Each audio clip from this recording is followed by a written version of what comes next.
নামাজের কত গুরুত্ব রয়েছে আমরা এখনো বুঝতে পারি নাই। মরার সাথে সাথে বুঝে আসবে আল্লাহ নামাজে কত গুরুত্ব আল্লাহ নামাজের মধ্যে রেখেছেন। এজন্য ভাই পায়ে ধরে বলে যাই, এখনো সময় আছে। শরীর সুস্থ থাকতে থাকতে আল্লাহর গোলামি নামাজ পড়ে নেন। নামাজের ব্যাপারে কোরআনের মধ্যে যতগুলা আয়াত এসেছে অন্য কোনো আয়াত এতবার আসে নাই। আল্লাহ পাক রব্বুল আলামিন বলেন, তোমরা নামাজ কায়েম করো, ওয়ারকাউ মা'আর রাকিঈন, রুকুকারীদের সাথে, ওয়াসজুদু মা'আস সাজিদিন, সিজদাকারীদের সাথে। নামাজের অত্যন্ত গুরুত্ব রয়েছে।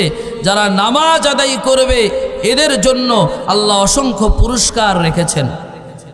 বুখারী শরীফের ৮ নম্বর হাদিসের বর্ণনা, বুনিয়াল ইসলাম আলা খামসিন শাহাদাতি আল্লা ইলাহা ইল্লাল্লাহ ওয়া আন্না মুহাম্মাদার রাসূলুল্লাহ, ইকামিস সালাহ ওয়া ইতাইজ যাকাত ওয়াল হজ্জ ওয়া সাওমি রমাদান।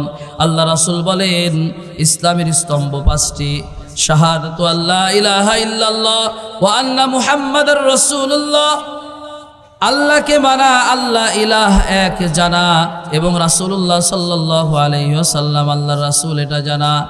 ২ নাম্বার হলো ইকামিস সালাহ, নামাজ কায়েম করা, নামাজ প্রতিষ্ঠা করা।